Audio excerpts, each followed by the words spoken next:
સુપ્રભાત વિદ્યાર્થી મિત્રો, હું ઉર્મી દેસાઈ સારસ્વત એકેડેમી રાતા વાપી તરફથી આપ સૌનું સ્વાગત કરું છું.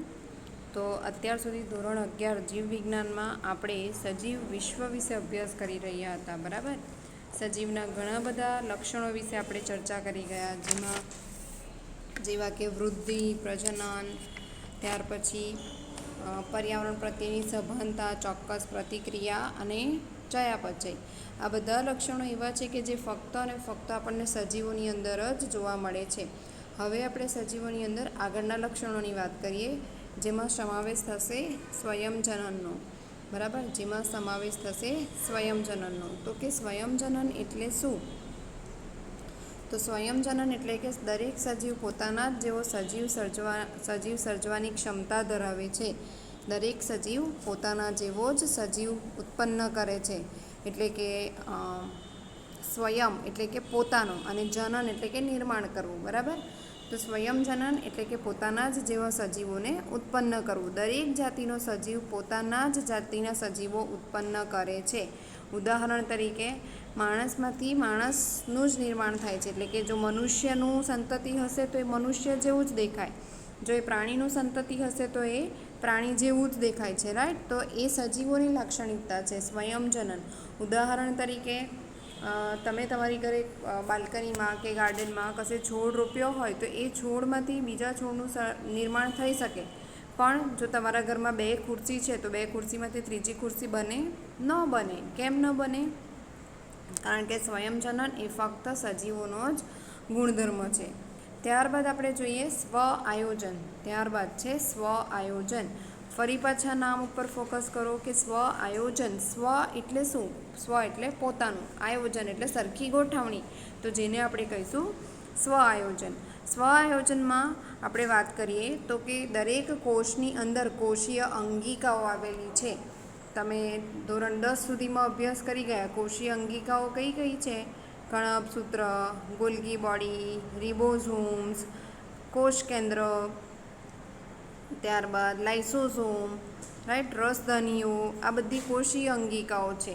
તો દરેક કોષીય અંગિકાના પોતપોતાના ગુણધર્મો છે, અને આ ગુણધર્મો શેના કારણે છે? તો કે કોષીય અંગિકાઓની અંદર આવેલા ઘટકોના કારણે છે. કોષીય અંગિકાઓની અંદર આવેલા ઘટકોના કારણે છે. ઉદાહરણ તરીકે, કોષીય અંગિકાના ઘટકો એટલે શું? આપણને પાણી H2O ખબર છે. બરાબર, H2O, તો એને આપણે પાણી તરીકે વાપરી શકીએ છીએ, પણ જો એક ઓક્સિજન વધારે જોડી દઉં અને H2O2 બની જાય તો, હાઇડ્રોજન પેરોક્સાઇડ બની જાય તો આપણે એને વાપરી શકતા નથી. એવી જ રીતે દરેક કોષીય અંગિકાઓની પોતાની લાક્ષણિકતા એના અંદર રહેલા ઘટકોના કારણે છે.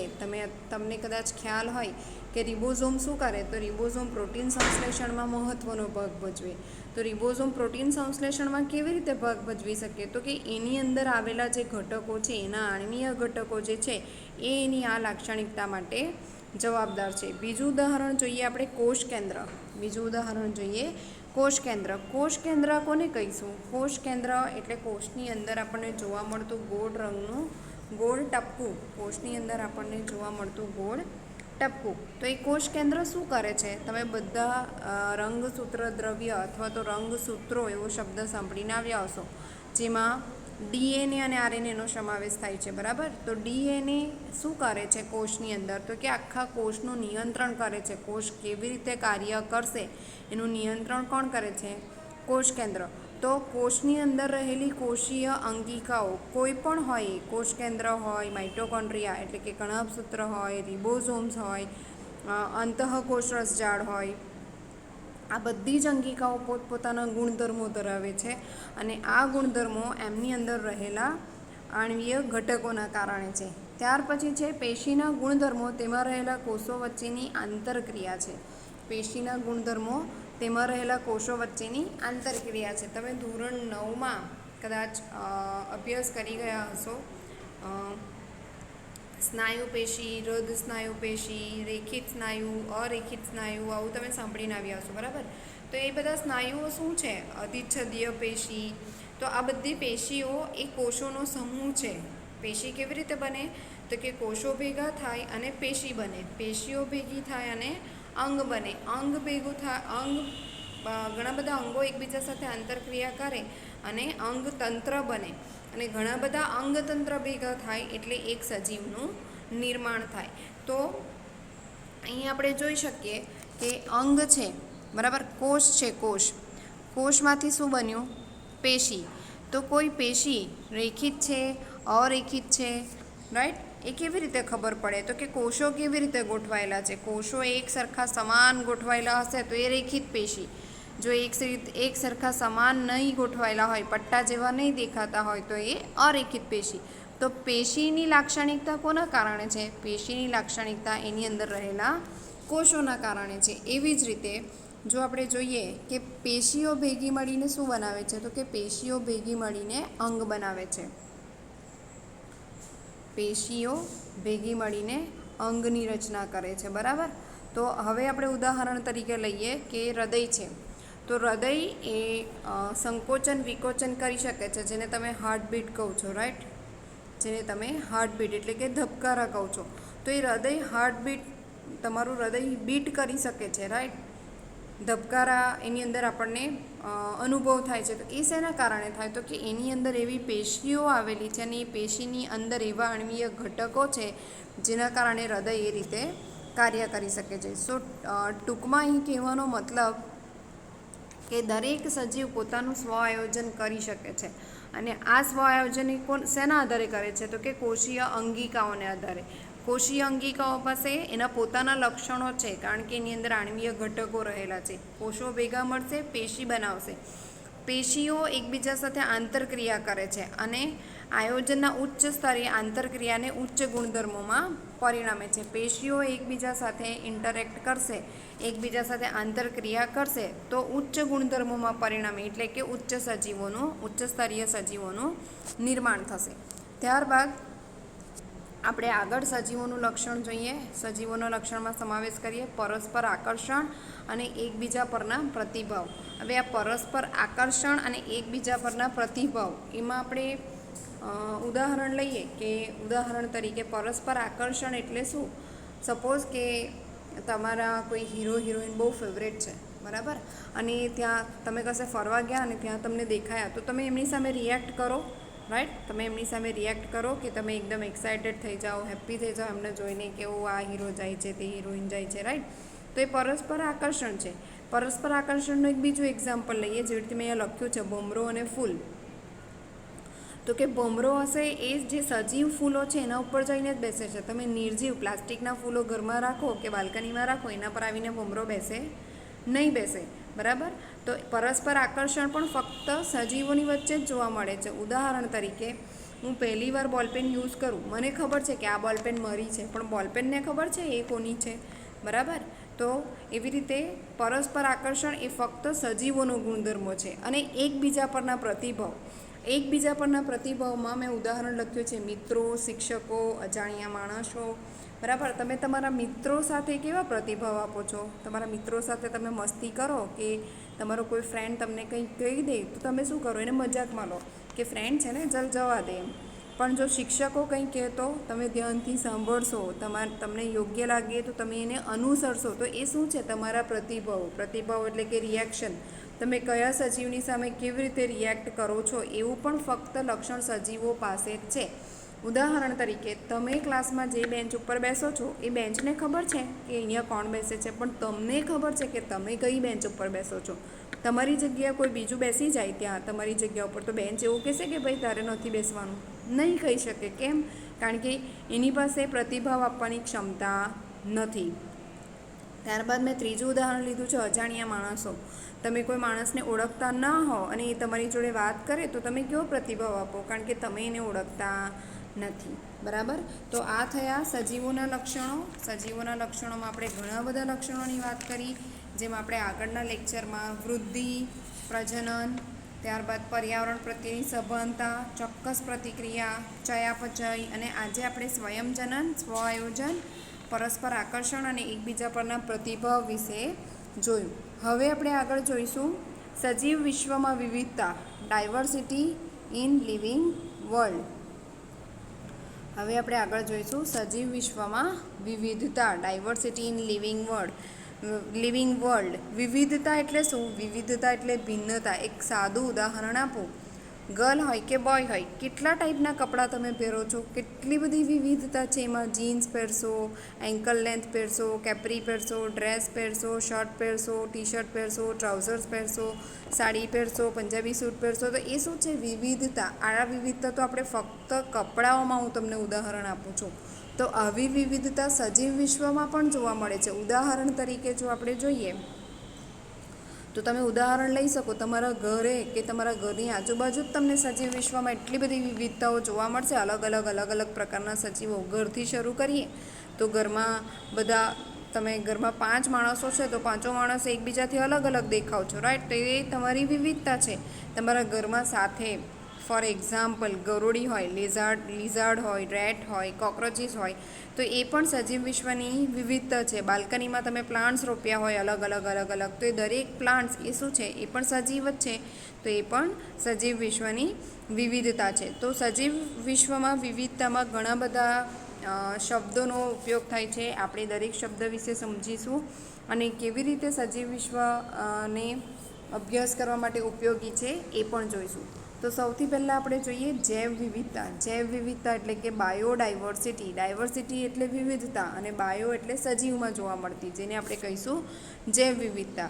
પૃથ્વી પર રહેલા સજીવોની સંખ્યા અને પ્રકાર એ જૈવ વિવિધતા છે. હવે સંખ્યા અને પ્રકાર એટલે શું? ફોર એક્ઝામ્પલ સજીવો જેવા કે વનસ્પતિ, પ્રાણી, કીટકો અને સૂક્ષ્મજીવો વગેરે. હવે વનસ્પતિમાં ઉદાહરણ લઈએ તો તમને ખબર છે કે રોઝ ગુલાબના ફૂલ, રાઈટ? ગુલાબના ફૂલ વનસ્પતિ છે, પણ તમને એક જ પ્રકારના ગુલાબના ફૂલ મળે? ના, તમને અલગ કલરના ગુલાબના ફૂલ જોવા મળશે. લાલ, પીળા, નારંગી, વ્હાઈટ, પિંક, રાઈટ? તો એ શું છે? એક જ પુષ્પમાં આટલી બધી વિવિધતા છે. તો તમે વિચાર કરો કે બધા જ પુષ્પોને તમે અભ્યાસ કરવા બેસો તો એમાં કેટલી બધી વિવિધતા હશે. જાસૂદના ફૂલ પણ તમને કેટલા બધા કલર્સમાં જોવા મળે છે, બરાબર? ત્યાર પછી છે ઉદાહરણ પ્રાણીઓમાં એક સાદું ઉદાહરણ લઈ લો, ડોગમાં બધા બ્રીડ્સ મળે છે ને, જેના ઘરે પેટ એનિમલ્સ હશે એઝ અ ડોગ, એમને ખબર હશે કે પોમેરિયન ડોગ છે કે બુલડોગ છે, રાઈટ? આવા બધા છે શું? બધા કૂતરાઓ છે, બધા ડોગ્સ છે, પણ એ લોકોની અંદર પણ આવી રીતે વિવિધતા છે, બરાબર? જો આખા પ્રાણી જગતની વાત કરીએ તો પ્રાણી જગતમાં તો બધા જ પ્રાણીઓ આવશે.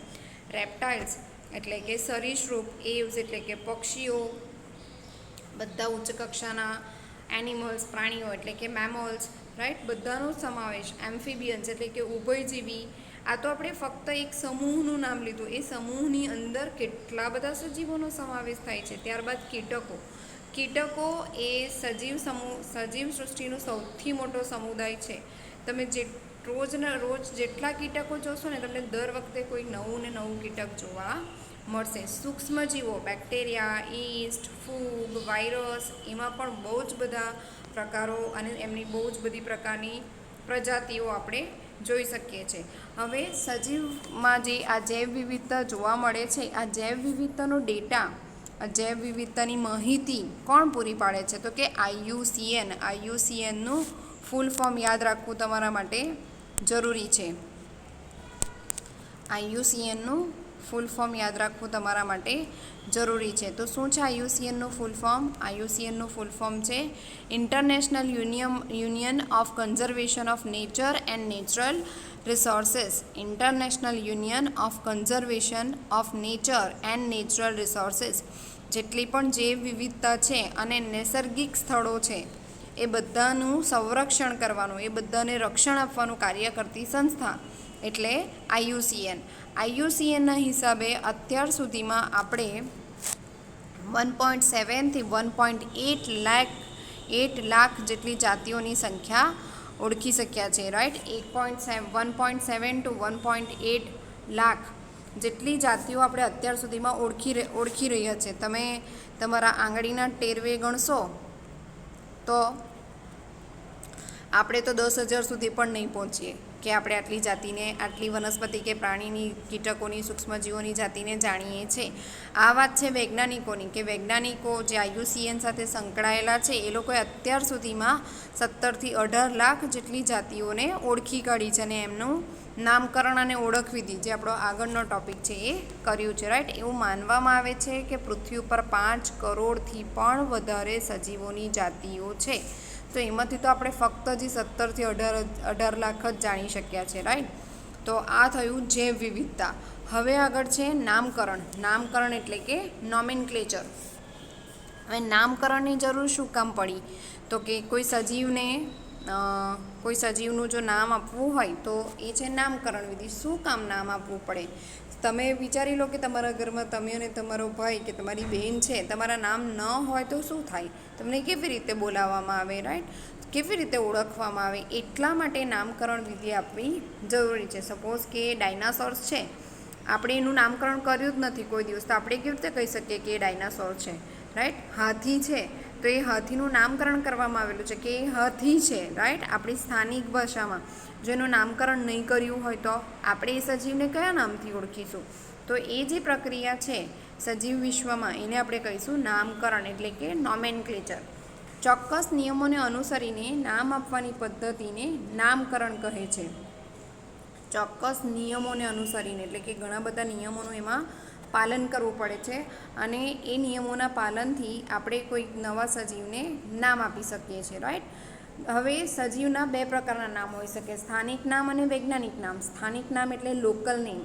તમે અહીંયા ગુજરાતમાં રહો છો તો ગુજરાતમાં તમે દેડકો છે તો એને દેડકો કહેશો, પણ તમે મહારાષ્ટ્રમાં જશો તો એને મેંઢક કહેવાય, રાઈટ. એવી રીતે તમે અલગ અલગ સ્ટેટમાં જશો, ખાલી ઇન્ડિયાની વાત કરીએ, અલગ અલગ સ્ટેટમાં જશો તો બધા સ્ટેટમાં દેડકાને બધા કંઈક ને કંઈક અલગ નામથી ઓળખતા હશે. પણ હું અમેરિકા જાઉં સપોઝ રિસર્ચ કરવા માટે, હું દેડકા ઉપર કંઈ સ્ટડી કરું છું અને અમેરિકા જાઉં રિસર્ચ કરવા માટે, અને ત્યાં જોઈને જો હું એવું કહું કે I want to research on દેડકો, મારે દેડકા પર રિસર્ચ કરવું છે, તો ત્યાંના લોકોને નહીં સમજ પડે કે દેડકો એટલે શું, રાઈટ.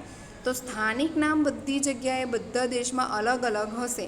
તો જ્યારે તમે સ્ટડી માટે બીજી જગ્યાએ જાઓ અને તમે જે સજીવની સ્ટડી કરવા માંગો છો એના વિશે તમે નામ કહેશો અને સામેવાળાને તરત જ સમજ પડી જાય એવા નામને આપણે કહીશું વૈજ્ઞાનિક નામ.